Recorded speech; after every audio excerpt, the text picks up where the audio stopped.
President Lee Jae-myung is set to hold a summit with U.S. President Donald Trump today here in South Korea.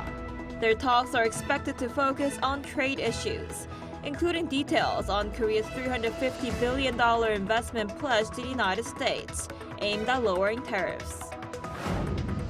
And just hours before Trump's arrival in South Korea, North Korea announced this morning that it test-fired strategic cruise missiles on Tuesday. So far, the regime hasn't issued any public response to Trump saying he wants to meet Kim Jong-un during his Asia tour. Israel launched airstrikes on Gaza after Prime Minister Benjamin Netanyahu ordered the military to immediately carry out what he called powerful attacks. It's been less than 3 weeks since the ceasefire took effect, but Israel and Hamas are accusing each other of violating the truce.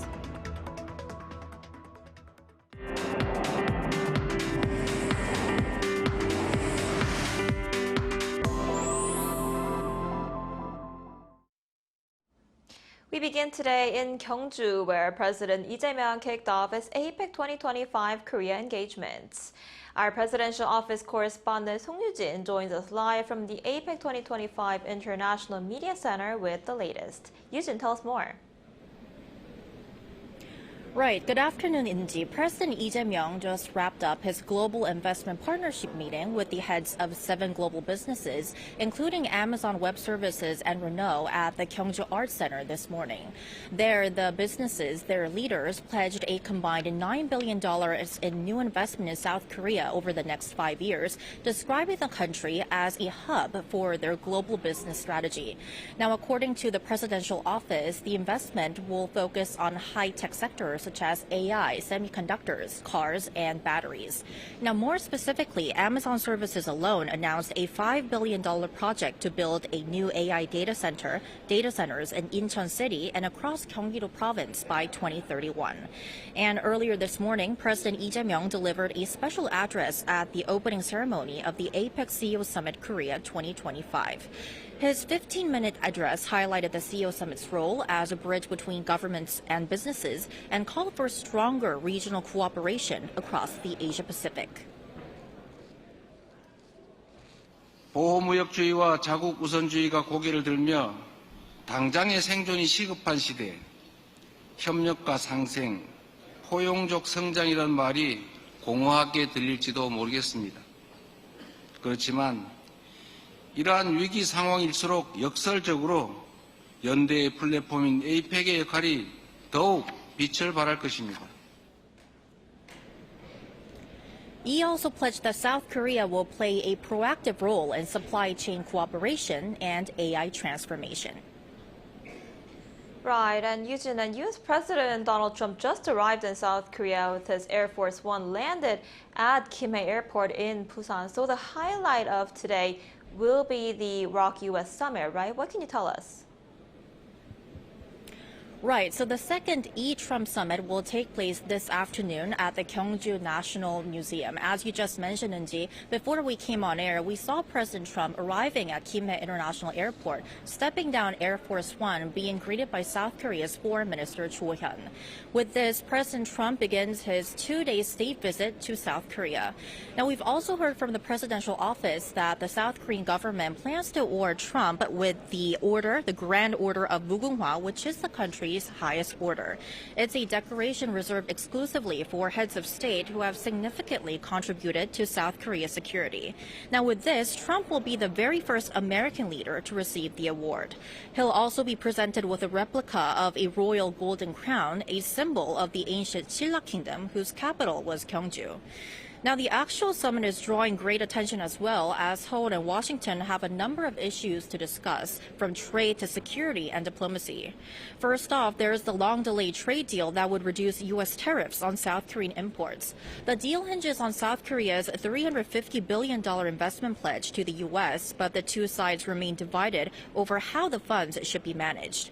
And the allies are also working on a new security deal, which could include South Korea boosting its defense spending and revising the bilateral nuclear cooperation agreement to expand Seoul's ability to reprocess spent fuel and enrich uranium for civilian energy use. And of course, there's North Korea, with a speculation that Trump could have a surprise meeting with North Korean leader Kim Jong-un, just like he did in 2019. So overall, it's shaping up to be a high-stakes day of diplomacy, Inji. Back to you. All right, we'll have to see how that goes. All right, Yujin, do keep us updated. And over in North Korea, the regime announced to test fire ship-to-ground cruise missiles from the West Sea. The launch comes as Pyongyang remains silent on Trump's proposal for a possible meeting at the demilitarized zone. Our Pyongyang tells us more. North Korea said it test-fired strategic cruise missiles from the West Sea on Tuesday, a day before U.S. President Donald Trump's visit to South Korea to meet with President Lee Jae-myung in Gyeongju. According to the North state-run Korean Central News Agency on Tuesday, the missiles were launched vertically from a warship and flew for more than 2 hours before striking their intended target.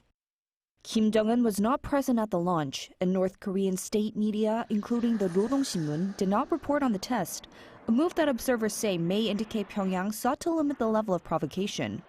Park Jong-cheon, vice chairman of the ruling party's Central Military Commission who oversaw the launch, said the test was part of efforts to continuously expand the operational space of North Korea's war deterrence means and to enhance the reliability of strategic attack systems. The missile launch came as Trump continues to express willingness to meet the North Korean leader at the demilitarized zone during his stay in South Korea. However, North Korea has yet to respond to Trump's proposal. This shows a contrast to 2019, when the then Vice Foreign Minister Choi Sun-hee replied just hours after Trump's surprise tweet proposing a DMZ meeting that led to their brief encounter at Panmunjom. Analysts say Kim's silence may reflect caution amid Washington's continued push for denuclearization, despite Trump hinting at possible sanctions relief. Pyongyang also appears to be bolstering ties with China and Russia to gain leverage before any talks with the U.S. Pyongyang, Arirang News. Meanwhile, the host city of APEC, Gyeongju, is ready to welcome APEC leaders under highest security alert, the so-called Kapo emergency. Our Yoonjin has the details. Starting Tuesday, security has been raised to the highest level in Gyeongju, the host city of the Asia-Pacific Economic Cooperation Summit. Ahead of the arrival of key world leaders for the meeting, riot police, armored vehicles, and anti-drone systems have been deployed. In and around the Pomun Tourist Complex, where the summit will be held and many leaders will be staying, police have activated the top Kapo alert, the highest police emergency level. Streets and sidewalks in the Pomun area have been blocked off with rows of barriers and checkpoints. Helicopters and the Army's armored vehicles are also on standby around leaders' lodgings and the Gyeongju Hwabaek International Convention Center, which is the summit's main venue, where a full security checkpoint, tightly controlled and similar to those at airports, has also been installed at the entrance. At the Gyeongju Arts Center, where the CEO Summit event will be held, detection dogs have been deployed to check for any signs of explosive or dangerous goods. The airspace around the venue has been designated as a no-fly zone, with anti-drone and drone interception systems in place to guard against potential aerial threats. Police patrol cars will frequently travel around the summit venue areas, as they also escort diplomatic vehicles through various security road closures. Police are on high alert, as the National Police Agency said it has received 17 advance notifications of planned political rallies around the APEC site this week. During the week of the APEC summit, up to 19,000 personnel will be mobilized each day to ensure security across Gyeongju. Iunjin, Arirang News.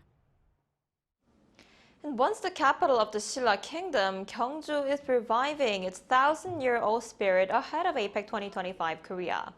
An exhibition there brings Shilla's golden age to life, where art, faith, and global exchange once thrived. Our Park Hyubin has more. The host city of APEC 2025 Korea, Gyeongju was once the capital of the ancient Shilla Kingdom that shaped Korea's golden age of art and culture. Now an exhibition titled Scent of Korea in Shilla is underway at the Gyeongju Expo Seoul Art Museum, bringing the spirit of Shilla back to life. Based on Shilla's culture and history, this exhibition aims to share Korea's heritage with the world and shed new light on its historical value. Upon entry, visitors are greeted by a 5-meter scroll of silver principal Buddha from Seokguram Grotto, flanked by Tabotap and Seokgatap, Korea's most iconic stone pagodas. Each piece is painted with real gold and silver, capturing the spiritual glow of the Shilla era. In front, a black pond reflects both the artworks and the viewer, linking past, present, and future. Another section connects tradition with modernity through glass art. Some 250 recycled glass bottles symbolize both stability and Shilla's long history of cultural exchange along the Silk Road. I wanted to revive the shapes of Roman glass that once entered Shilla through the Silk Road, using today's glass-making techniques. The highlight of the exhibition is the masterpiece by artist Park Dae-sung, the largest work of his 80-year career. Behind me is Korea Fantasy, a 12-meter-long painting that brings together Korea's most iconic symbols. Looking closely, it's filled with the essence of Korean heritage, from Hawaii masks to the smile of Shilla, all set against a panoramic Korean landscape. Through these works, the exhibition reimagines Shilla's flourishing era of culture, trade, and Buddhism, a reflection of how its legacy continues to breathe through the art of modern Korea. Park Hyo-bin, Arirang News, Gyeongju.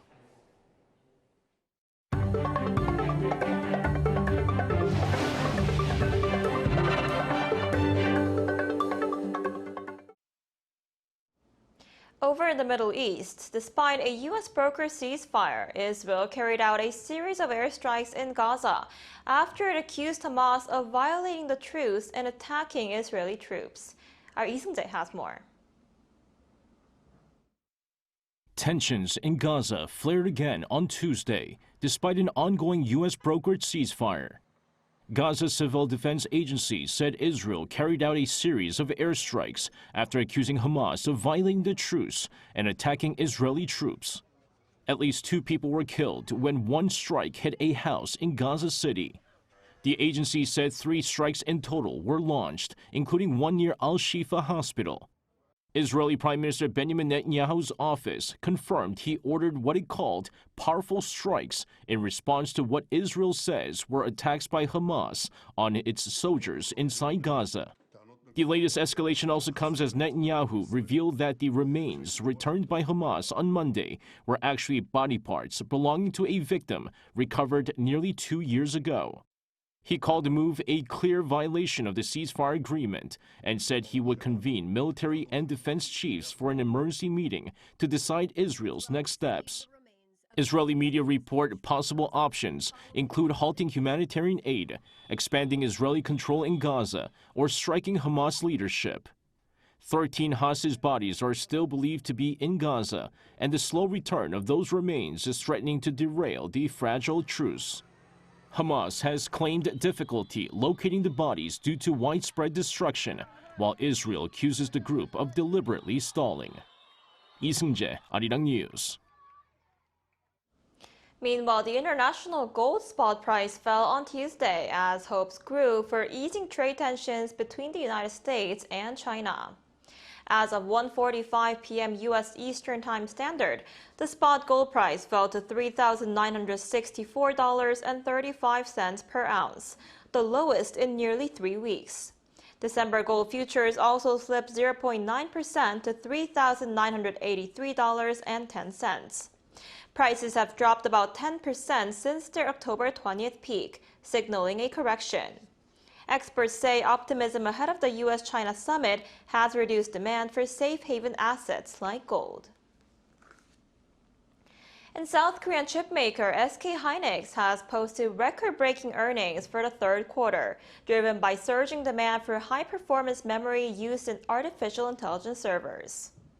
The company reported an operating profit of around 11.4 trillion Korean won, or more than $7.9 billion US, an increase of more than 60% from a year earlier. This marks the first time its quarterly profit has exceeded 10 trillion Korean won. SK hynix expects strong growth momentum to continue as global companies ramp up investment in AI infrastructure.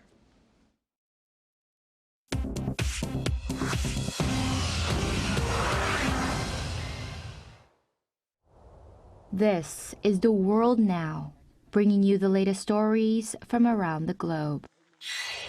U.S. tech giant Amazon confirmed on Tuesday plans to cut 14,000 corporate jobs this year, a major restructuring designed to prepare the company for the AI era.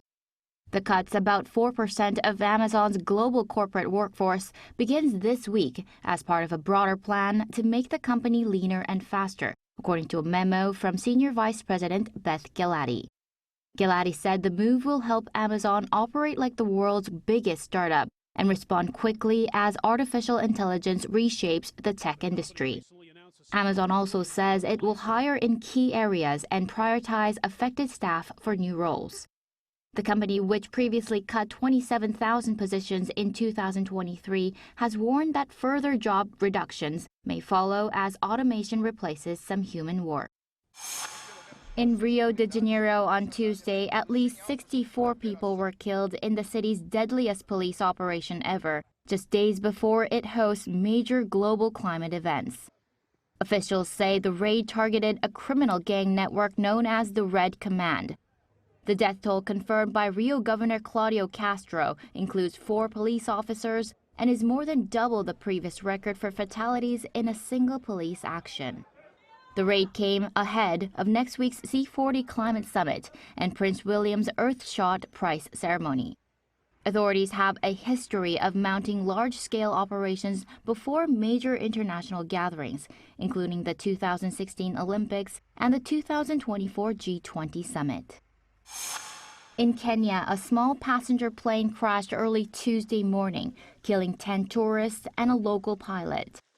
The aircraft was flying from the resort town of Diani to the Masai Mara game park when it crashed at 5:30 a.m. local time. Authorities say the victims were 8 Hungarians, 2 Germans, and the Kenyan pilot. Officials have launched an investigation into the crash, citing poor weather and low visibility as possible factors. The Kenya Civil Aviation Authority says recovery operations are underway, while the airline Mombasa Air Safari is providing support to victims' families. In Lagos, Nigeria on Tuesday, the United States revoked the visa of Wole Soyinka, the Nobel Prize-winning author and Africa's first Nobel laureate in literature. Soyinka, aged 91, revealed at a literary event that the U.S. consulate in Lagos asked him to surrender his passport so his visa could be physically canceled. He described the notice as a curious love letter and joked he was too busy to comply.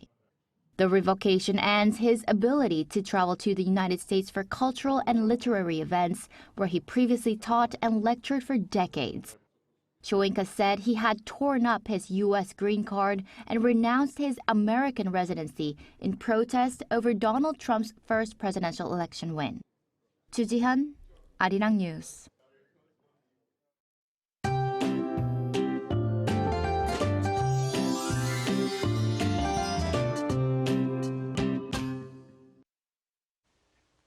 Yesterday marked the coldest day of the autumn season so far. The early cold brought the first frost and ice to Seoul earlier than last year. And that cold snap will retreat starting this afternoon, and the chill will gradually ease, meaning big gaps in temperatures across much of the country. Great weather is expected for the host city of the APEC summit, Gyeongju. After a freezing start to the day, Gyeongju will warm up nicely to 17 degrees Celsius this afternoon, ensuring ideal conditions throughout the conference period under fairly sunny skies. Taking a closer look at today's highs now, Seoul, Daegu, Gwangju will be seeing a high of 18 degrees Celsius this afternoon. Gyeongju will be topping out at 17 degrees under sunny skies nationwide. Temperatures are forecast to drop to below norms again on Sunday. Be sure to dress in layers to combat these huge temperature differences. Many are coming down with a cold.